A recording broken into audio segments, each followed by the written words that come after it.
experience of all the rallies, so it's much easier to me to jump with him than to start with a new driver who don't have no knowledge about the World Championship rally. So, but as I said, it has been very exciting 4 years so far. Where are you from in Finland? I'm from Jyväskylä. It's just in the middle of Finland, where the Rally Thousand Lakes actually. One stage goes past my farm, just through the farm. Jyväskylä is a university state, isn't it? Yeah, that's the biggest university city in Finland. I have a really soft spot for Finland because I was there when I was 19 years old, and it's an amazing country. No, it's a good country. I remember you when you were driving in Finland. I remember very clearly. I was quite a young boy as well, but I remember you driving an Imatran GT race, you know, there we always went there to have a look, and that was good that time. Yeah, I wish you all the best of luck and kitoksia. All right, thank you very much. Yes, like a lot of the Finnish drivers, Juha started tractor racing, in fact. It's no joke, and he collects tractors among rally cars at his home, which is a private museum. It's not open to the public. And Larry Perkins, of course, is a V8 champion in Australia who also collects tractors, but not racing tractors as far as we know. Marcus Gronholm is the heir apparent, you might say. Another Finn, and also a very, very strong driver. A full season this year with Peugeot, and has been remarkably successful. So Juha has paved the way for much talent, not just Tommi Mkinin's 4-year reign, but people like Marcus who are coming through the ranks and performing exceptionally well in this 2000 season. And part of that story is wrapped up in what Subaru is doing next year. They brought 4 drivers here, as Barry pointed out earlier in the program, Martin and Solberg alongside Burns and Kankinen. So what do we have in store for this mighty team next year? We're about to find out. For the last decade, no manufacturer has been more synonymous with rallying than Subaru.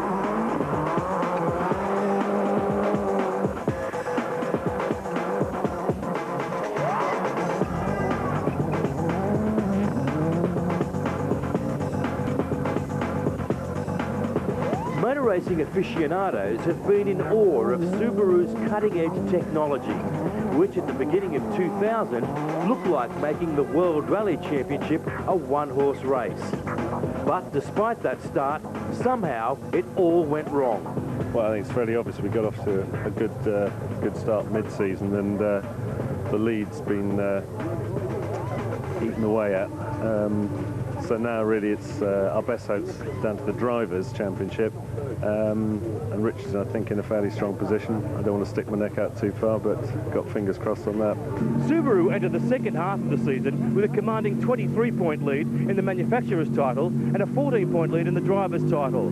However, the WRX 2000, which blitzed the field on debut in Portugal, was starting to show chinks in its armour, allowing the field to bridge the gap. We brought the new car in, and you do get small problems with new cars. The new car had a great debut. It won in Portugal first time out, which is a bit of a fairy tale, but you have to stick your neck out to keep up with the development and take the risks, and it's not always a fairy tale. It's been exciting is one way of putting it. Hectic is another way. Yeah, there's a lot of work going on. It's quite hard work to effectively completely turn the car around in the space of 12 months. We did 80% of the car, I think we said to everybody back in Portugal. We've done the other 20% now, plus it's a new body shape. And we've done a lot more work in the wind tunnel and so on and so on. We've tried to do all that, and at the same time, we're still trying to win this year's championship. So hectic it has certainly been. To go with that new car will be 2 new drivers, Norwegian Petter Solberg and Estonian Marko Martin, both 25 years of age. They join senior charger Richard Burns. It makes me the old man of the team, which is a bit of a worry. I'm still only 29, and they're a long way behind me. The new look lineup at Subaru promises great things in the long term, but both new boys are aware they need metal to survive what may be a bumpy road. There's so many new things, and it's a bit stupid to try to go flat out immediately, because it just makes no sense, because I just don't know the car. It's very good. You are Concon, and I think we are a very good team now. We have people with lots of experience, and we have some younger drivers like me and Marco, and we have a lot to learn. But I think we can have a very good time in Subaru, and the atmosphere is very good. This dream come true for both drivers heralds the dawning of a new era for the boys in blue, and the promise of great things to come for the manufacturer that has done for rally what Ferrari has done for Formula One. Well, Richard Burns could do no wrong mid-season. He looked in command, and if you asked drivers from other teams, they would say simply that the car is too good and Richard is driving so well. But how that has changed as we come down to this last round, and perhaps even the final stage of Telstra Rally Australia to decide the World Championship. Bearing in mind there's still the Rally of Great Britain after this, but if Marcus Gronholm wins here, he has it parcelled up, and we'll bring you that final stage live from North Bannister in all its glory, and it's very, very spectacular. If you haven't seen it before, stay with us for that, but after the break we'll take you back to the forests for the Saturday action.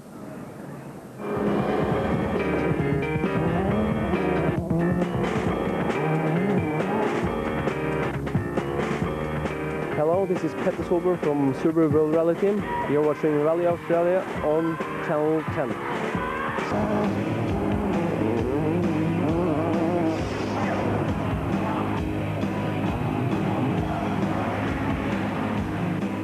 Welcome back to Telstra Rally Australia. You know, the Langley Park Super Special Stage was once an innovation. Now it's an institution. It's copied around the world, and the entertainment package is much greater than what takes place on track, as Alison Drower reports.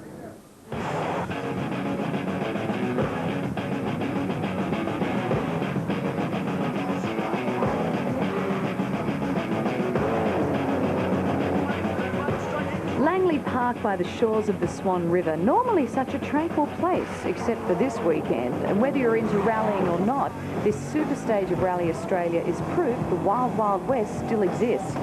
Now, the man at the mission controls is Gary Connolly, clerk, of course, for the event, who realises that plenty of people in those grandstands are here out of sheer curiosity. Only a small percentage of our spectators here at Langley Park are motorsport enthusiasts.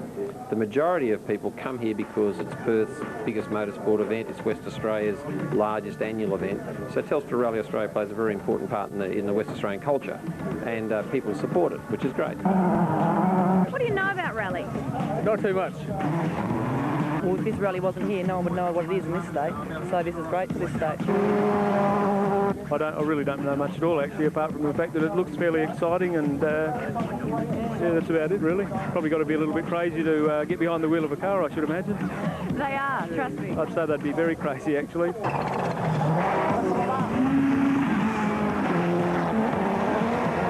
Okay, just a few vital statistics about the Langley Park circuit. It's 2.2 kilometres in length. When the top guys are heading down that main straight over the bump, they're doing about 180 k's per hour. There are two giant video screens erected for the first time ever, and that means that every grandstand is the best seat in the house. Entertainment is the name of the game for the 3 nights at Langley Park. Spectators expect more than just the 4-wheel high-energy ride. If you find yourself inspired by the pros, why not hop into the next best thing and simply pretend? And no prizes for guessing who these guys are right behind. Colin McRae. Of course, Colin McRae. Well, there aren't too many motorsport events that will let you get this close to the action, to all this $1 million worth of machinery, that you can take a pit lane walk and it's absolutely free, all part of your general admission ticket.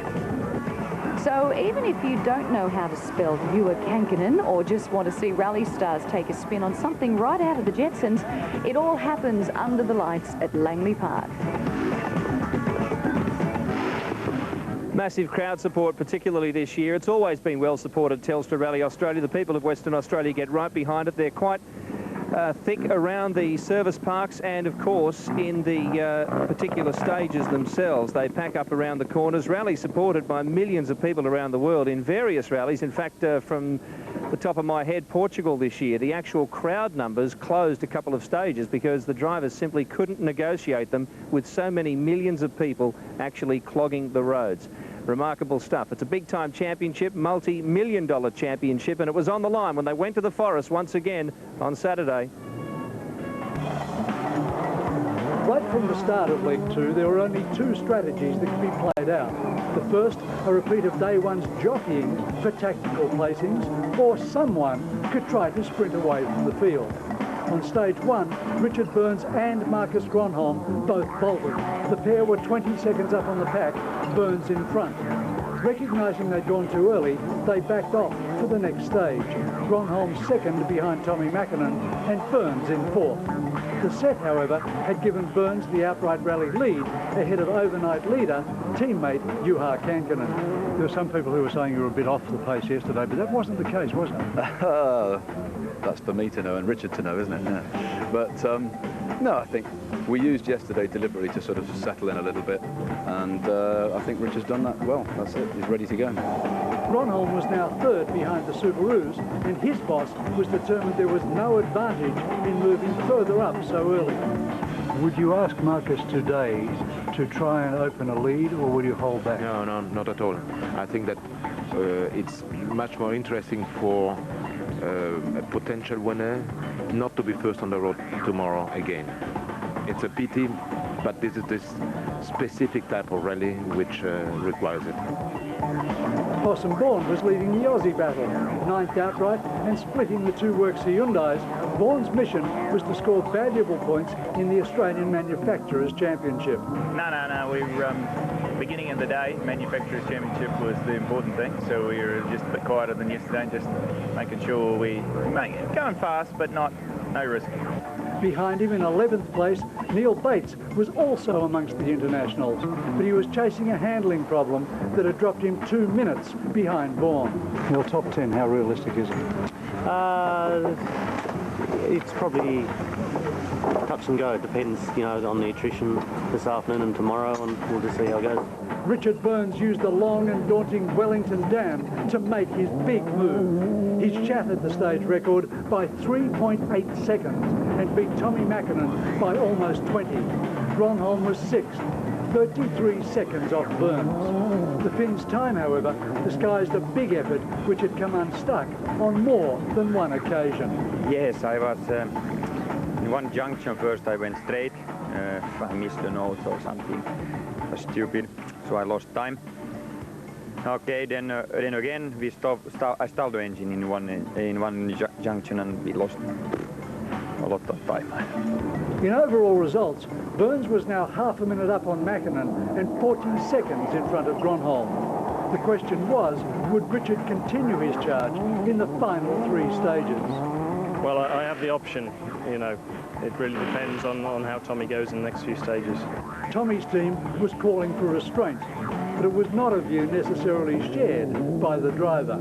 I don't know, it's a bit hard to tell at the moment. The long one is very important stage. We try to do it well, and then after that we have to look what is going on.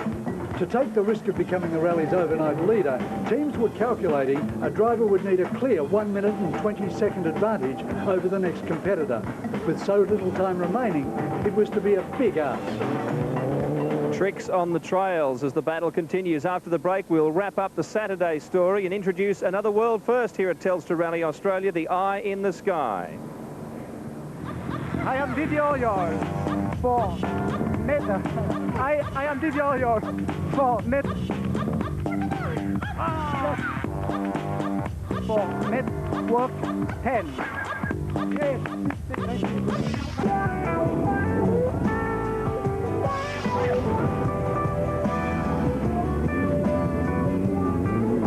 Telstra Rally Australia is one of the most popular events on the World Championship calendar with the teams and the drivers. It's won awards for excellence, but organisers are always looking for ways to make it better, and here's one of them. It's Big Brother watching for all the right reasons. The major reason, Bill, is safety. Obviously, a rally is different to a racetrack. Here we can't see normally what's going on. This time, for the first time in the world, we're able to see from the command centre what's happening out in the field. So from an intervention, medical intervention, rescue intervention point of view, it's a world-breaking thing. The rally is still under constant surveillance via the usual satellite monitoring system on a computerised map. But sponsor Telstra has helped organisers to mount a gyro-controlled television camera on a helicopter to beam live pictures to race control of various stages. Often we sit here in the command centre and we know a car's missing.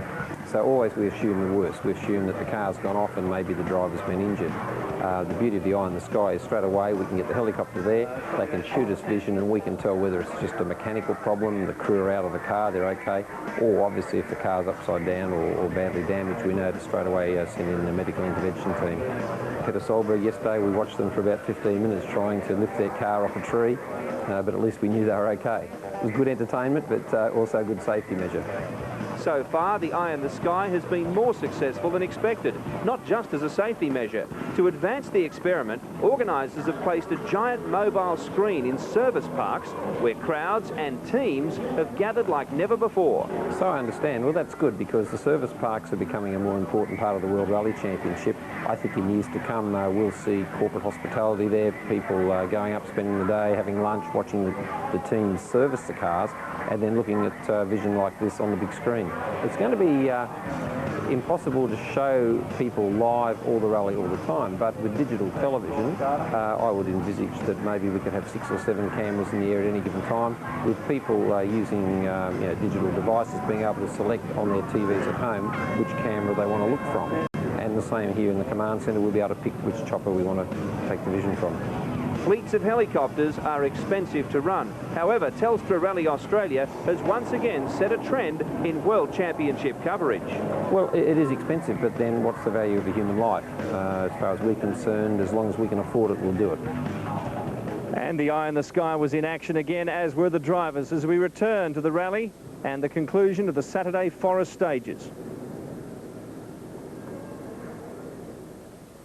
In just a moment, because right now we're going to have a quick look behind me at Tommi Mkinen and the Mitsubishi team, which has had an extraordinary build-up to this event. Of course, the 4-time world champion, but he struggled a bit in 2000, and as we mentioned, 17 points off the pace. But if Mkinen could win this rally and the last, and Marcus Gronholm come unstuck, it was a chance that he would take number 5. Let's go to the Forest on Saturday afternoon. Midday sun was beating down as teams tackled the 7-kilometre New Harvey Weir stage, the first of 3 for the afternoon. For last year's winner Richard Burns, it was decision time. Should he continue to build on a slender lead over Tommi Mkinen and Marcus Gronholm? This could put him in an almost unbeatable position for the final day. Perhaps, though, he'd continue playing the world's fastest game of chess. Back off slightly and you avoid the unenviable job of leading the field and sweeping the stages clean on the last day. Marcus Gronholm pushed his Peugeot winning stage 14 by 3 seconds from Mkinen. Tony Gardemeister third. Burns finished 4th, cutting his overall lead to 27 seconds. The following stage marked the first retirement for Hyundai. Colin McRae's brother Alistair bowing out, while in 9th place outright. We just, well, clipped the bank in the inside in the last right-hander, and it shouldn't have happened, but the bottom control arm was broken, so that's it. The wheel's in against the arch, we can't go any further. Gronholm won by 8 seconds over Mkinen.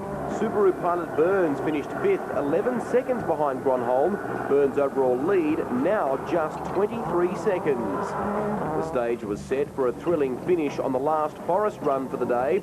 10 kilometres in, Juha Kankinen's rally was over. Juha, can you tell us what happened? Steering arm bolt.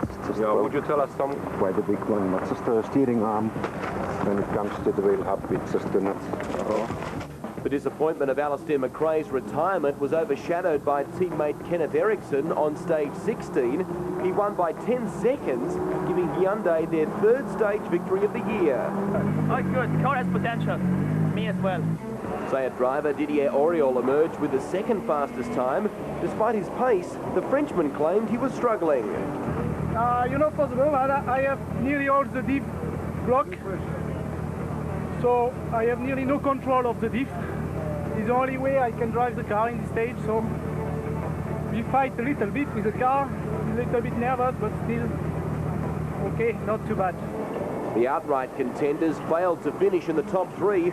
Oriol's teammate Tony Gardemeister 3rd. Yes, I think everybody has some kind of tactics. They slow down maybe, and okay, we stopped the engine also to the start line, and we lost 8 seconds there, and after that we're sliding, and it doesn't come very well. I think we lost a lot. but I think everybody else has some kind of tactics. They slow down. Tommi Mkinen was just 0.3 of a second slower than Gardemeister. The world champion more concerned about how the game of boxing with Gronholm and Burns would pan out. Happy with your time? Yeah, all right. Gronholm's time was more than 3 seconds off Mckinen's pace, but that didn't seem to be Marcus's main worry. We have to wait for Richard's time. I don't know yet. I don't know. Richard Burns and co-driver Robert Reid were master tacticians on day 2. They finished the stage 13th fastest. The time lost ensuring Mkinen moved into the outright lead. Gronholm second, Burns and Reid are third, 8 seconds behind Mkinen, ensuring they'll have a clean road on day 3. I hope so. So everything has been as planned? So far. I mean, I assume everything is working out okay. Possum Bourne remains fastest of the local drivers. He finished 9th on the stage and is 8th outright. Yeah, no, today we just a bit quieter than yesterday, made sure no mistake and just concentrate on what we're doing, and we've had a great day. Awesome. The demise of Kankinen and McRae has also helped Neal Bates. He's at the 10th fastest time and moved into 10th outright. Neal, an 11.34, that's actually quicker than Richard's time. Yeah, it was quite a good stage for us, but you'll probably find they're playing cat and mouse to get road position for tomorrow. We'll buy that every stage, I'll be happy. I mean, the car sounds all right, everything's going okay? Yeah, we had a lot of suspension dramas, but I think we finally got on top of it, so we're pretty happy. And that brings us to Langley Park last night.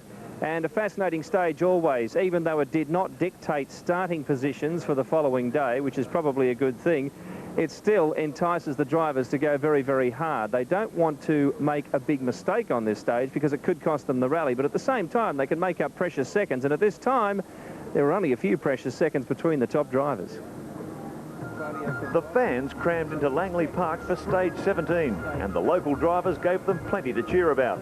In Group N, Western Australian Dean Herridge put in a solid run to claw back valuable seconds from class leader Trellis.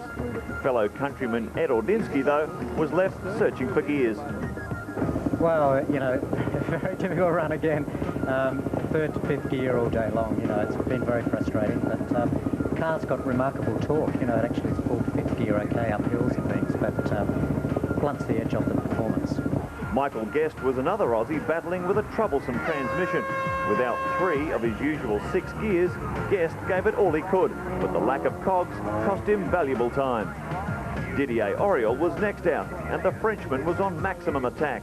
Despite struggling with transmission troubles throughout the day, his stunning drive set a new benchmark, undercutting the previous fastest time by 3.5 seconds. Yeah, okay, but the faster driver right behind. But this evening, I don't know if it's a tire, we are very hard compound. It's very slippery this evening, very slippery, more slippery than yesterday. Local stars Possum Bourne and Neal Bates continued to impress, mixing it with the best rally teams in the world. With both Aussies already in the overall top 10, Bourne recorded the 6th fastest time, Bates the 9th quickest, placing both ahead of more fancied overseas opposition. Pretty good.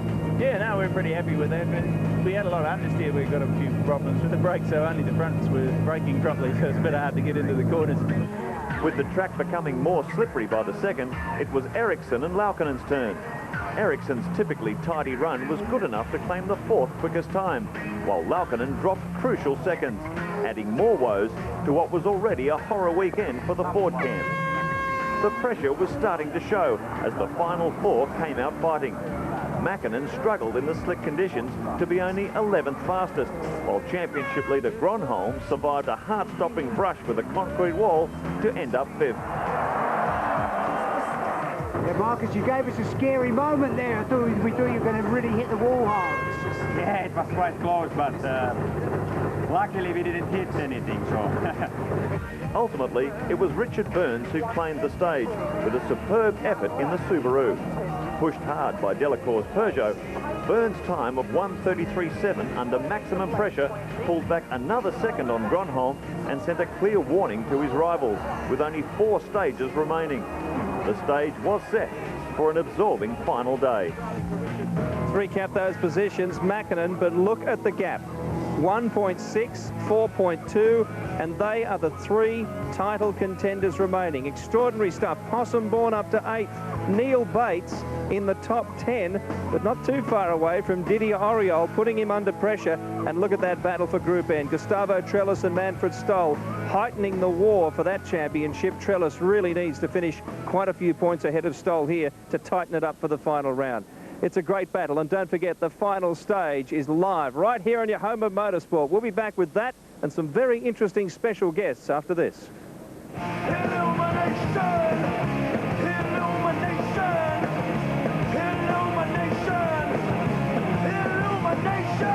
I'm Juha Kankkunen.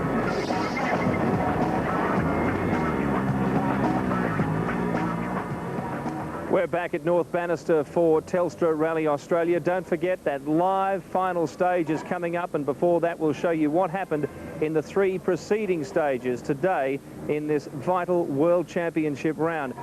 I wonder though if Tommi Mkinen will be back on top of the podium in the World Championship. He's won the last 4, and Frank Vincent caught up with him to find out how confident he is about number 5. I think Tommy's probably, in my book, probably the greatest ever.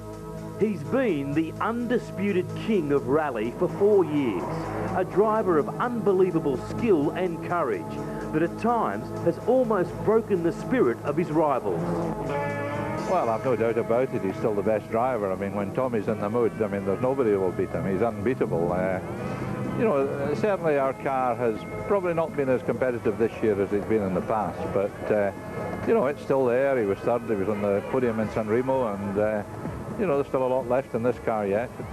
Mckinnen's masterful qualities came to the fore again this year, but he struggled as the state-of-the-art World Rally Subarus and Peugeots overshadowed the performance of his Group A Mitsubishi Lancer. We went completely wrong direction, especially on gravel.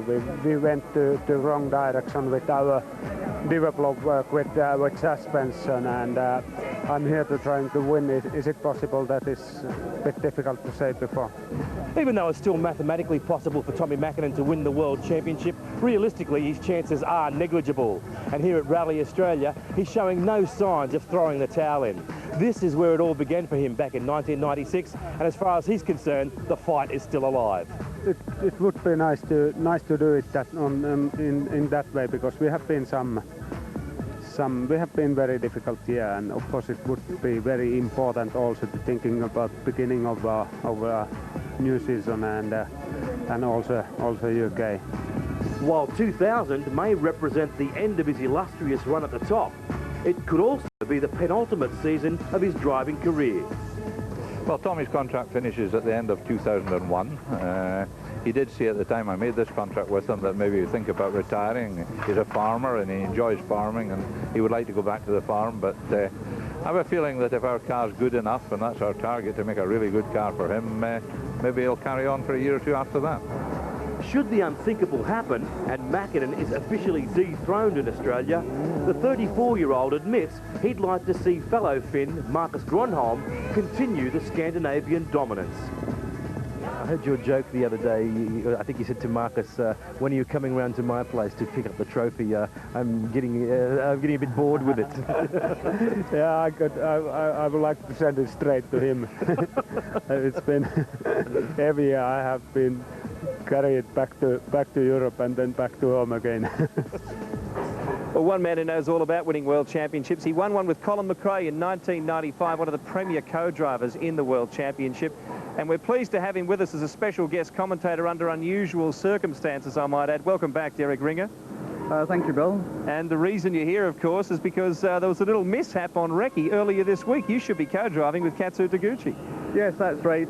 We had an accident on the Recce. Another competitor got themselves lost, reverted to the way they drive in Turkey and ran straight into us. So I've got a cracked sternum, and unfortunately I couldn't do the rally. Well, we can have a smile about it now, of course, but you must have been very concerned at the time. That was a nasty shunt. Yeah, it's the only time in about 15 years I've been taken to hospital, and I must say the people here in hospital dealt with me very well, and obviously I'm up and about and able to laugh at your jokes, but not so much. It's a scary thing being a co-driver, though, I must imagine, Derek, because the car is not in your control in that sense when it gets out of shape on a corner. Well, that's true. I mean, obviously, as a co-driver, you try to manage the whole situation, but at the end of the day, there's a nut behind the wheel, and there's not too much you can do about that. Now, let's talk about this rally, and we've seen some remarkable tactics unfold up until today. What's your opinion of them? Well, of course, this is just 1 out of 14 rallies in the championship, and everyone has its own individual characteristics that the teams have to contend with. And here in Australia, it's the gravel surface that everybody's been talking about for all these years.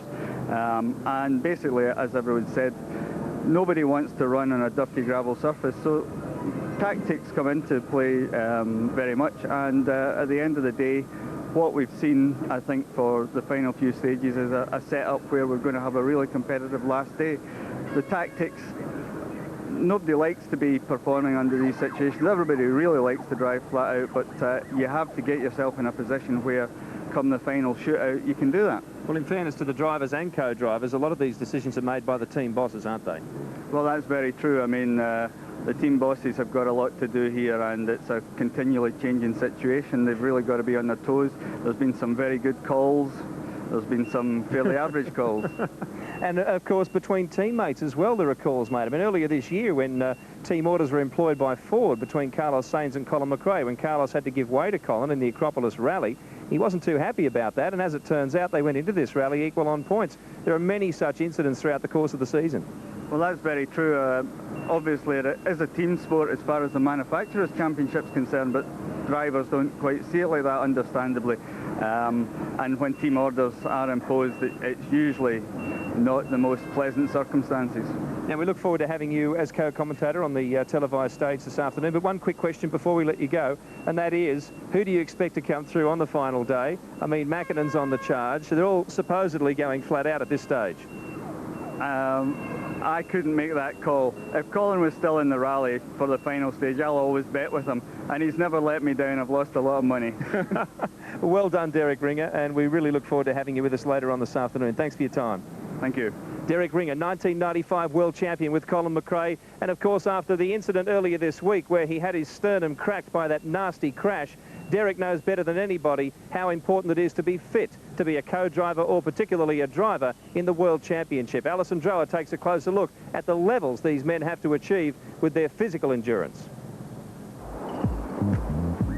Well, you don't have to be blind Freddy to see the glamour teams of the WRC spare no expense on only the best for their quest for a championship. But how much of an investment does a team make ensuring that those on board can last the distance as well? These days, team physiotherapists, personal trainers, they're all indispensable cogs in the rally wheel, and rally drivers are slowly understanding that being race fit will give them the edge over the next guy. So it's a different type of fitness. They do need to be fit. They need to be very, very sharp and alert. It's basically a cross between a rugby player and a fighter pilot.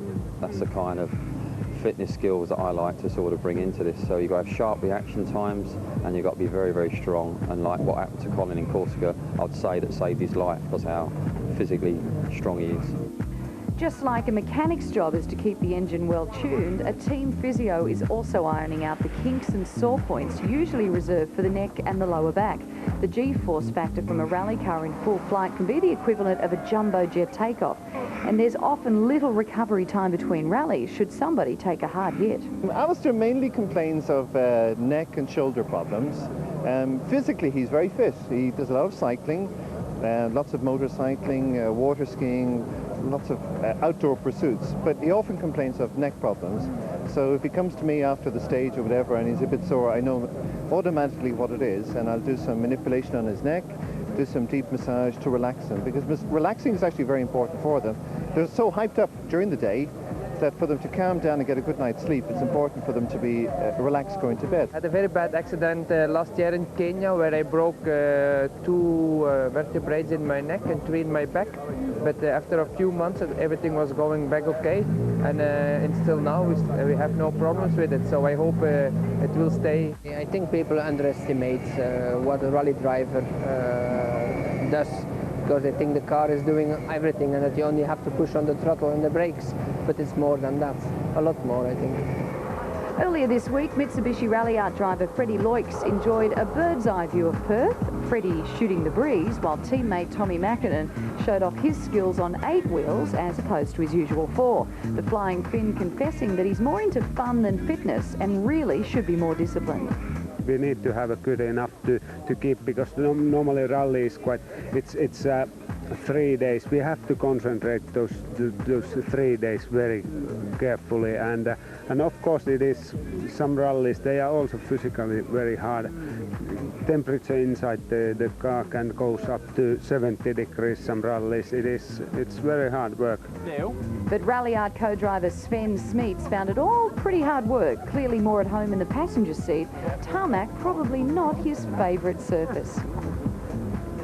Well, they've been fit enough to survive the 3 World Championship contenders that remain in Telstra Rally Australia. They've only just a short time ago come back from stage 20, and after the break we'll bring you up to date with the 20 stages so far of Telstra Rally Australia. The 21st, of course, is our live televised stage where, who knows, a championship might just be in the balance. Stay with us.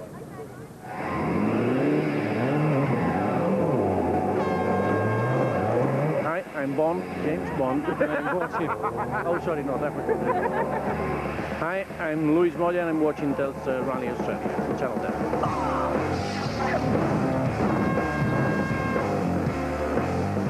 Tonight, the team get back to basics. The best thing about it is that it's dead simple. It'll take you and a friend a couple of weekends. The ultimate budget makeover. It'll save you having to hire a...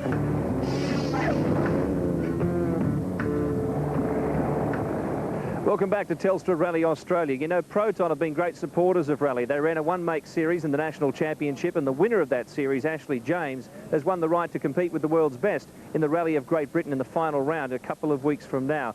But some of their decisions, I'm not too sure about, because they allowed some celebrities who simply cannot drive to get into their cars at Langley Park.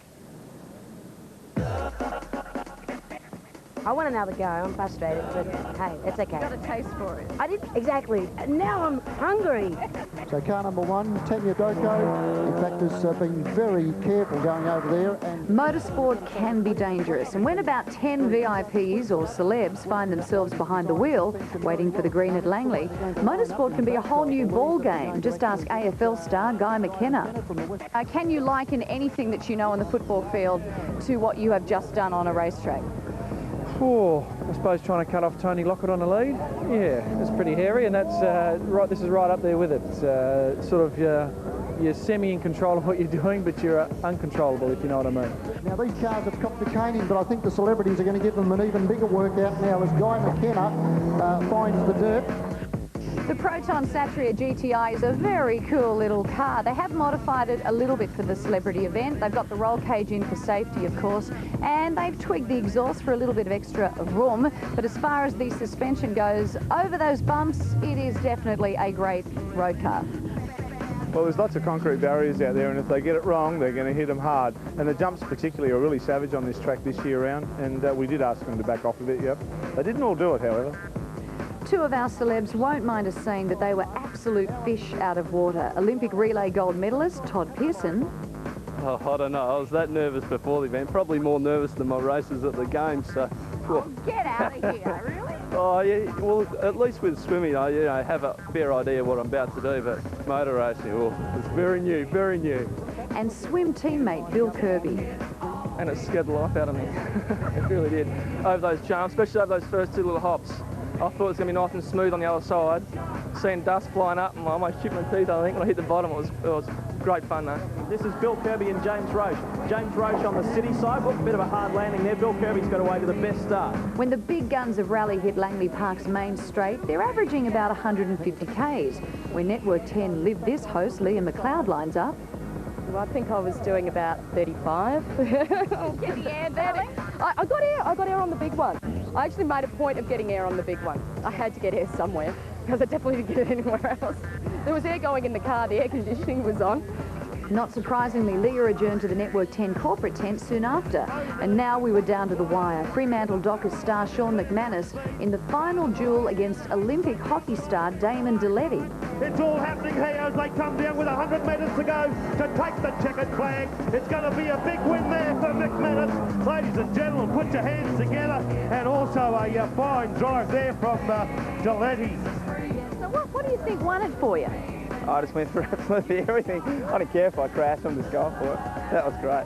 So they didn't want you to bring the Proton back nice and safe? Well, that was their plan, but it wasn't mine. No doubt about it, the cornering, and you got to speed out of the corners rather than trying to speed in and trying to slow down when you're halfway around the corner.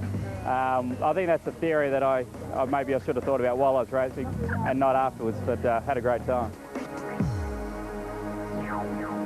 Now to some people who really can drive. The World Championship on the line as we approach the Sunday stages of Telstra Rally Australia. You could feel the tension in the air. 3 drivers covered by less than 3 seconds, only 4 stages remaining to determine the winner. Adding to the drama, Mkinen incurred a 10-second penalty for jumping the start on the final stage of leg 2. His indiscretion was enough to drop him from 1st to 3rd in the starting order for the crucial final stages. Unfortunately, what happened, it was, it was bad news, but of course it was good for us. Tommy's apparent mistake was a major disadvantage for Gronholm. The Peugeot driver elevated to #1 starter and back to the road sweeper role that nobody wanted. If it was tactics, it was 100% fantastic, but otherwise, okay. What can we do? As the 3rd driver in hot contention for victory, Richard Burns was not impressed, losing his tactically hard-won 3rd starting spot. I'm fairly sure that their tactics, not much question about that, but I mean that's the whole thing about this rally, you know. You find out things afterwards and you can't do anything about it, so what can we do? Even more drama was soon to unfold. Burns suffered a punctured tyre within metres of the start, leaving Mkinen with no choice but to jump the queue. The flat tyre was rumoured to be a tactical payback to Mitsubishi, but the strategy failed to pay off. Mkinen setting fastest time for the stage, 8.3 seconds faster than Burns. Gronholm managed to be 3rd quickest, 1.7 seconds behind the Subaru. Mkinen continued to turn on some blistering speed on the 35-kilometre stage 19. Mckinnen's overall lead was now 11.9 seconds over Gronholm and 12.6 seconds ahead of Burns. Stage 19 spelt disaster for Australia's Michael Guest. At the service brake, an electrical gremlin reared its ugly head. The Hyundai engineers unable to correct it. And we're really looking forward to doing the rest of these stages, and it's very disappointing. Yeah. With 2 stages remaining, Tommi Mkinen was confident his 11.9 second advantage was a safe enough buffer to guarantee outright victory. Perfect stages, we've been pushing as hard as I can and without no mistakes, incredible good times. Richard Burns and Robert Reid conceded they'd struggle to beat Mkinen and were even more concerned that Gronholm was close behind in 3rd. I think it'll be difficult. Tommy will have to make a mistake, but that's possible. Speaking to everybody who's seen him from the helicopter or been watching said he's not very far away from a mistake maybe, as we all are. Now strategy was out, maximum attack the only approach to take. Marcus Gronholm adamant fellow Finn Tommi Mkinen was unlikely to assist him in Gronholm's bid for the title. It's a little bit disadvantage to be first, then we lose these important seconds, I think. And my knowledge of these stages is not so much. I was here once. Out in the forest, Gronholm blitzed the 25k Bannister South stage in just over 15 minutes. Richard Burns 0.2 of a second slower in his Subaru. Reigning world champion Tommi Mkinen was a further 4 seconds in arrears, eating into his outright lead. So heading into the final Satico stage, Mkinen has an overall lead of 7.8 seconds. Richard Burns 0.9 of a second behind Gronholm and poised to strike in their battle for the World Championship. Well, it's absolutely mouth-watering stuff. We had hoped it would come down to this. There have been plenty of occasions in the past few years where major World Championship rounds have been decided by just a handful of seconds, and this is going to be another one. But most important is that battle for second between Burns and Gronholm. Less than a second between them, and they can certainly win or lose that over the last stage here at North Bannister. After the break, we'll talk to another special guest, Michael Guest, and then, of course, that live televised stage. Stay with us.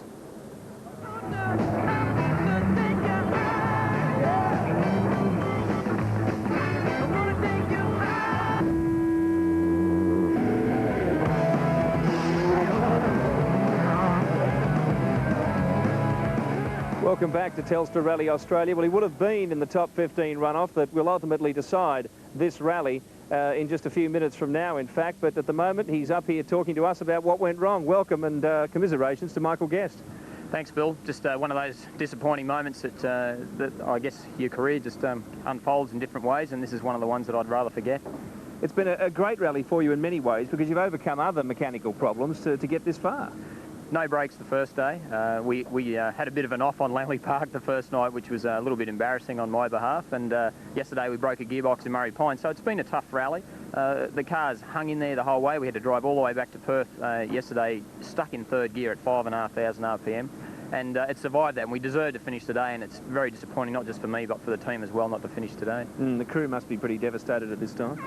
They are, and they work every bit as hard as myself and David, and it's definitely a team sport rallying, and of course, yeah, they're devastated, and I guess we'll have a couple of beers and drown our sorrows tonight. Now, start of the season, you made a good deal with Hyundai. You signed up for them all day and every day, so to speak, and you started in Formula 2. How's it panned out? Mate, it's been fantastic. I really, you know, we've had a few little incidents, but I couldn't have asked for a better run this year. Certainly, I guess the highlight was a win in Portugal first time in the Formula 2 car. Second in Greece in what was such a gruelling hot event, and the World Car has been fantastic. Finland was an extremely enjoyable event, and I'd love to go back there again. And if we'd finished today here after all the problems and we've managed to get some really good stage times together, I would have been very happy. Now, you've shown you can handle a World Rally car, of course, and Hyundai is still relatively new, so it wasn't what you'd call an ultra-competitive car at a lot of times. No, it's got a long way to go, and I think full credit to MSD, Motorsport Development from the UK, who have been running Hyundai's World Rally car this year, just for how quickly it's come onto the pace. And you can see here with my teammate Kenneth Eriksson, some fantastic times, 2 fastest times. I think on the last stage then he was 4th quickest in roads really here that don't quite suit the Hyundai so much. The car's still getting up to its maximum power, so the Ford, Subaru, Peugeot, they do have more power, a little bit more traction, so we need sort of twistier roads to I guess, get the most out of the car, and that, at the moment, the chassis is a fantastic component of it. The car handles very well, but it's just the power and traction that we're lacking. Now, what happens for you after the World Championship round? A bit of fishing next week, I think. A bit of a relaxation. We've got another baby due shortly, so pretty busy at home, but working very hard towards my program for next year, and at the moment that's undecided, but as soon as I know, of course, Channel 10 will be the first to know. Now, what do you think of the pattern of this rally, Michael? I mean, you've not been so much embroiled in this World Championship battle up the front, the games that were being played. Your teammate Kenneth Eriksson, in fairness, may have inherited a stage or two from some of those tactics, do you think? Yeah, possibly, though Kenneth was actually second fastest to Marcus on the first stage of the rally, true stage of the rally, so I think Kenneth has done well on his own merit. Some of the tactics and games, something I've never really been involved with, even when in Group N in World Championship rounds, you play out a battle, but I've never actually slowed down. I find that hard to fathom, and of course these guys are at the next level from me. I guess if I was Richard, I don't think I would have been giving away that big lead that he was building up yesterday, and I think he could have extended that lead and easily carried it out today, so I guess he's kicking himself at the moment. Well, there have been so many decisions made that were seen to be negative, and yet they basically only resulted in creating other negative decisions from other teams at times. Exactly. You've only got to look at Carlos Sainz excluded for what he did, and you know, it's I guess it's hard for me to say. You know, these guys are playing for sheep stations, and they're at each other's throats. But I guess Tommi Mkinin's you know, had the drive of the rally so far, and he's proved that, and he's had a really rough year, and I think if anyone, you know, deserves a win this year, Tommi deserves it. Bottom line, we're going to be in for a fantastic live special stage. Thanks for joining us today, Michael. All the best, and we'll catch up with you on the boat chasing some marlin. Great. Thanks, Bill. Thanks, Channel 10. Michael Guest there. He's had a wonderful year, and we wish him all the best for 2001. But right now, we have the matter at hand, and that is this incredible conclusion to Telstra Rally Australia. After the break, we'll set it up for you.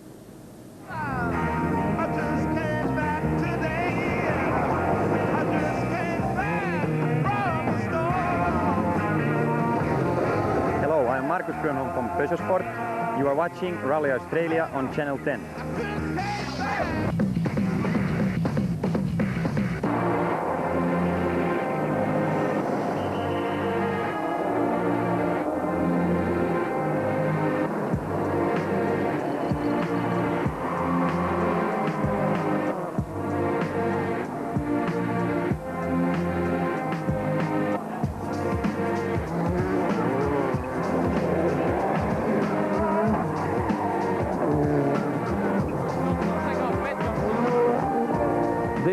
majestic world championship.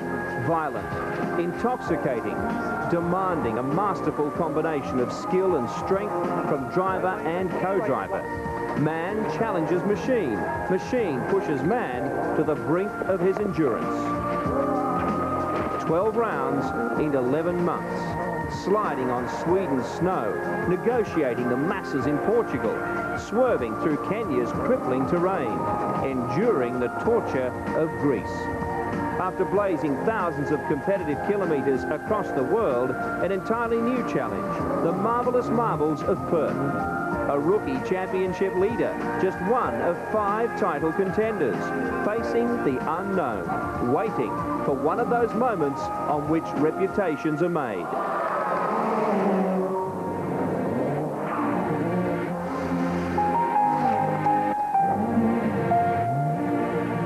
This is the round where the title can be won and lost. Welcome to one of the great motorsport epics, Telstra Rally Australia.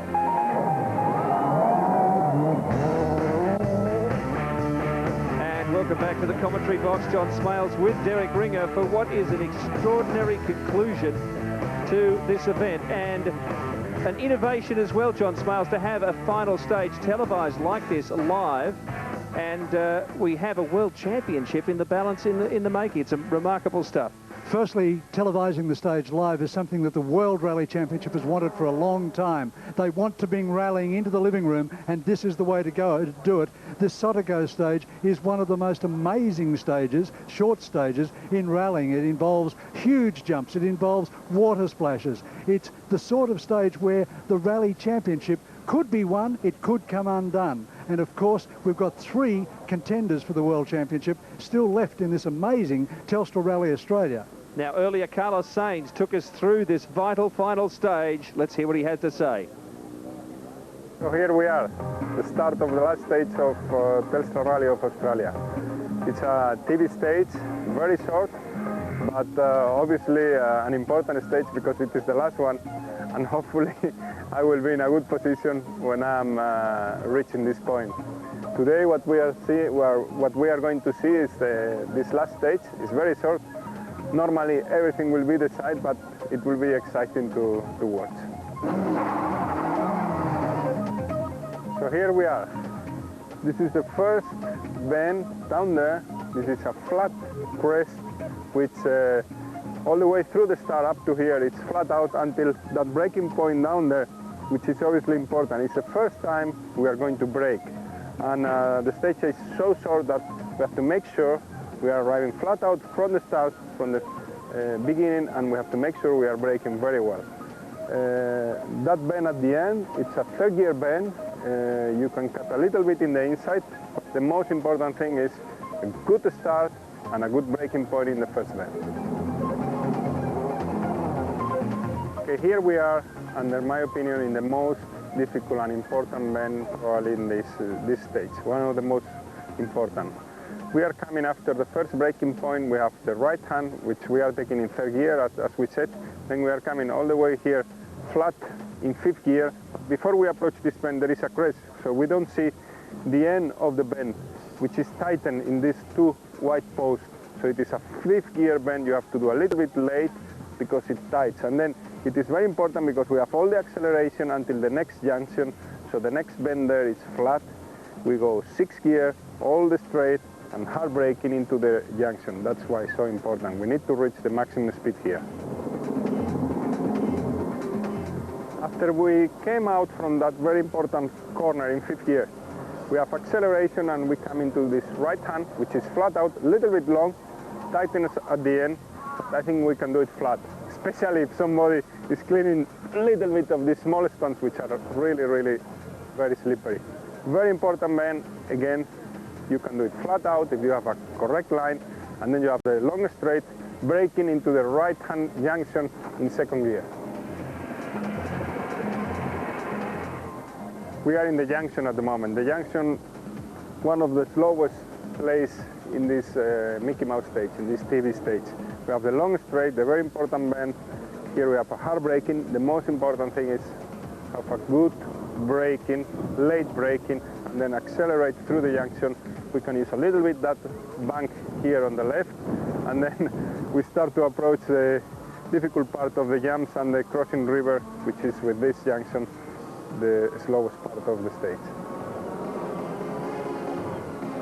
After the right-hand slow junction in second gear, we are approaching a third gear bend, right third gear bend, little bit rutted with a couple of trees on the outside which you have to be careful, and then under acceleration all the way through up to this point. Here we are having the first small jump, not very difficult, you have to brake a little bit, and then the second jump, which is I don't know which one I prefer, if it is the second or the third, but then the real thing is you want to destroy your car, you can really fly high if you don't brake so much. If you fly too much, I don't think you are winning so much time. I think the most important thing is to judge the correct speed, because if you fly too less, it's not good, you are not going in the right speed. If you fly too much, you are losing time. So here it's coming an important point to decide what to do. So here we are from different point of view, watching the second and the third jump. The two jumps which you can fly quite a lot if you want, also if you want to brake the car, as I said before. Then we approach this left-hand bend in fourth gear. Last year we could cut, this year I think everybody can see this step on the inside, which is not really possible to cut anymore. Approaching to the right-hand bend, braking into the river crossing, and a very slow, tight second gear bend. This river crossing, I'm sure people still remember my co-driver Luis Moya walking around when all the cars stopped here a few years ago in the closed big ranges. We have always a lot of arguments about this river, because the organizers try to put a lot of water. We don't like to put so much water. The cars can break and everything is coming very hot, and here can be a tricky point if it is too much water. After the water crossing, we have this left-hand very slow bend, which usually, obviously, it's full of mud. Then we have a flat right, flat left, over a crest, and then the finish line. Finish line which we are crossing today, and I hope next time I'm crossing this point, it's... First of all, I hope to cross in this point, and secondly, I hope I can get a good position next time I'm crossing this point. Thank you, and I hope you enjoy this TV stage. Well, it's history now that Carlos unfortunately won't be crossing that finish line.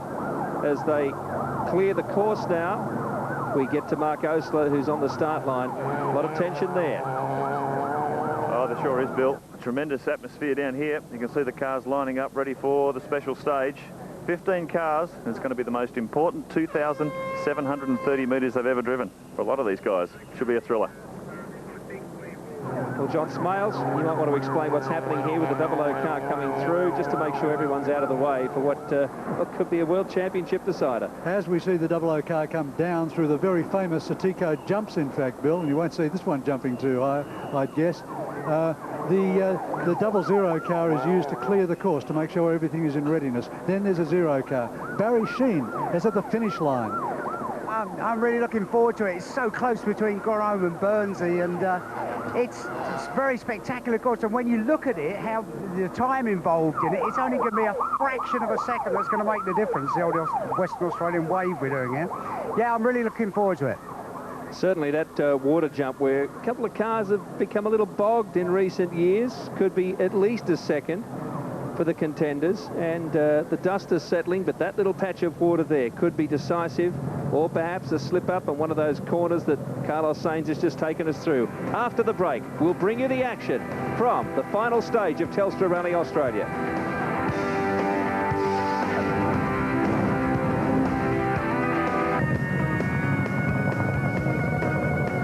We're back at Telstra Rally Australia and getting set for the top 15 runoff here.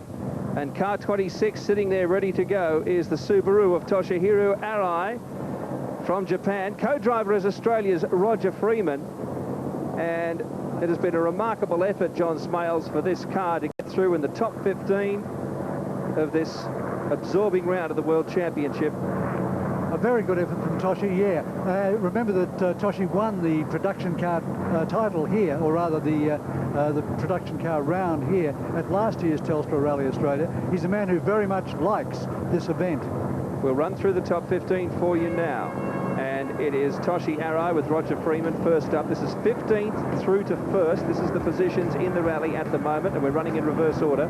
Gustavo Trellis, who, as we mentioned earlier, is chasing Manfred Stoll for the Group N title. So Arai and Trellis are Group N cars. All the rest are Group A cars.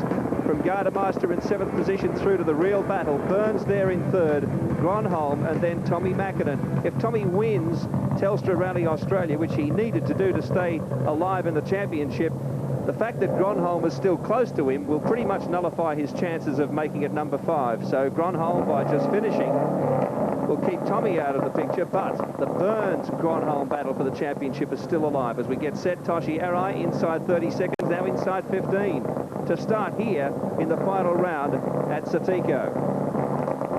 Drivers take the start from the lights that are in front of them. The lights count down, and then up again, and then they go. Toshihiro Arai away on this 2.7 kilometre stage. This is a production car, Group N. That means it's not as highly developed as the World Rally cars at the top of the field, but it is four-wheel drive. It is turbocharged. It does have massive brakes. Toshi Arai, 11th in the World Championship in Group N on 4 points of the Subaru Impreza. He won Group N here last year and, of course, was Japanese champion back in 1997. Flings the car now up the hill, coming to the halfway point, the Michelin halfway point, which will give you a split time. Last year, Toshi went through this stage in 1 minute 45.1 seconds. So it's worth watching him to see if he can do better. Here's the Michelin intermediate stage coming up. An enormous amount of dust thrown up here at the Satiko stage. And at that point, 54.47 seconds at the intermediate. It'll be interesting to see what Gustavo Trellis can do in the production car next. The car lurched into that rut on the side of the road, gets sideways now on this left-hander, leaving a massive trail of dust and rocks, of course, the famous marvels of Perth, which are named well because it makes the road at times like a skating rink. It's quite rough coming down through that hill there. The picture doesn't quite capture just how deep those ruts can be. Plenty of air there for Arai, and almost threw it away as he got sideways mid-air on the second of the jumps, and now attacking the water here. You have to be very, very careful. Doesn't look to be quite as deep as it has been in recent years. He straight off. Bogs it, and there's a lot of mud there. It's very, very slippery coming out of that water, so time, as I mentioned earlier, can be dramatically lost. As Arai crosses, of course, the quickest so far. He's the first driver, but 1:47.97 is the time to keep in mind. And that, in fact, is 2 seconds slower than he did last year on a similar course, similar stage. You'd have to say, Derek Ringer, that understeering off as he did was not a smart idea. Well, obviously, yes, he's lost a little bit of time there. He hasn't driven the Group N car so often this year. He's had a few outings in a World Rally car, and I think next year we might see a few more from him. On the line now is the 4 times world champion, Gustavo Trellis, in the Mitsubishi Lancer. Gustavo has to win this event today from Manfred Stoll if he's to stay in contention for his 5th consecutive world title. At the moment, Gustavo's looking at a 10-point haul from Telstra Rally Australia, and his championship rival Stoll only 4 points, which would make them only 1 point apart at the top of the table going into the final round in Great Britain. So Trellis, above all, must keep it cool and just complete this stage in a reasonably quick time to give himself those maximum 10 points. He's comfortably ahead of Toshi Arai, who, of course, lost a little bit of time in the previous run anyway. So Trellis in good shape here as he gets away from the line. This car develops just on 300 horsepower, just under 300 horsepower, which gets mighty close to the World Rally cars. Puts out massive torque as well, about 330 newton meters of torque, and that means that he can get his power to the ground very progressively right through the range. Trellis from Uruguay. Jorge Del Buono from Argentina is his co-driver. So this is a rare South American combination. A Mitsubishi Lancer Evo 6. Trailed Stoll by 7 points going into this round, and he's made up 6 of them right here in Telstra Rally Australia. Group N world champion, as John said, for so long. Trellis's budget for the year is $1.2 million US. He's got 3 of these cars put strategically around the world. This is his Southern Hemisphere vehicle. Remarkable to see so many millions going into Group N, when the World Rally cars, Derek Ringer, attract an extraordinary amount of money. There's talk of $60 and $70 million budgets. Yes, and I think they could do with a bit more just to give the co-drivers a fair shot of the wages. 55.92 seconds for Gustavo Trellis at the Michelin midway point, and that's 1.4 seconds slower than Toshihiro Arai. So yes, Trellis is taking it just marginally easy to make sure he picks up maximum points in the World Championship.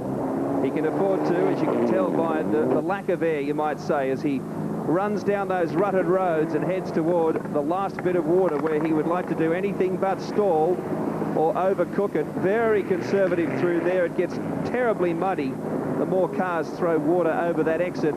So Gustavo Trellis, a conservative finish, which should wrap up the Group N Telstra Rally Australia title for him, and it is 1:48.33, more than 0.3 of a second behind his rival, but he had that well in hand as we cross to Barry Sheen. Yeah, I'm just waiting for Gustavo to arrive here now. Gustavo, good run. It looked like you were taking it nice and easy. Yeah, the last special stage, you know, too much easy because, okay, I want to finish this rally. We are first now, we are very close in championship, very good for us. Finishing one piece. Yes. Okay, thank you, Gustavo. Thank you. Now, sitting on the start line, this team that I know Derek Ringer has a great fondness for, the Turkish team, Yaziki, in the Corolla World Rally car. 13th overall has been a remarkable performance from him, and Bodur, of course, his co-driver. And Derek's a big fan of them, of course, because this is the car that collided with Derek's earlier in the week and put him out of the rally. Well, yes, unfortunately they got a bit lost. However, you might see some different lines from this car because I suspect they're being completely on the wrong side of the road from everyone else. Off they go. And the good news for Australia, of course, is while this has been an excellent effort from the Turks to put themselves in 13th position, Neal Bates, in an almost identical Toyota Corolla, is in fact in 2 positions in front of them. So it says a lot for Bates' understanding of this course and of his car that he can stay in front of these vehicles. Neal Bates drives still to come, of course, under those circumstances. We'll see him after Katsu Taguchi takes to this track here at Satiko. A little Toyota Corolla World Rally car, of course, now 1.5 years, almost 2 seasons out of production, held together by a customer organisation at TTE, Toyota Team Europe in Cologne. About 28 of these cars in rally action around the world. As we come up to the midway point, 52.73, takes about 3 seconds off the fastest of the Group N cars, and Derek, that's exactly what you'd expect on such a small stage. Well, I think you should be looking at about 2 seconds per kilometre. This car should be about 6 seconds faster than Trellis by the end. So let's see how hard the Turks go. Yaziki overall trails Taguchi by more than 2 minutes in this rally. So unless Taguchi bogs down and completely writes off his chances, then Yaziki will not threaten him by an ultra-fast lap here. A conservative lap and perhaps a little hope that something goes wrong with Taguchi's car will advance Yaziki in the overall picture at Telstra Rally Australia. A very, very wet camera down there, and a very, very slippery exit continues for the Corolla World Rally car as he heads across the finish line with a time of 1:43.71 and does take a massive chunk out of the previous best. You would expect that, Bill, that he would take that much. As Derek said, the gap between the Group N cars and the Group A cars is about 2 seconds. In fact, in this rally, the average difference is 2.3 seconds a kilometre. Here's Derek. Yes, down here with Taguchi, a model of consistency in Rally Australia in 2000. He's only running a limited program this year in the Mitsubishi Lancer Evo 6. And if he finishes in 12th here, that'll be his best finish so far.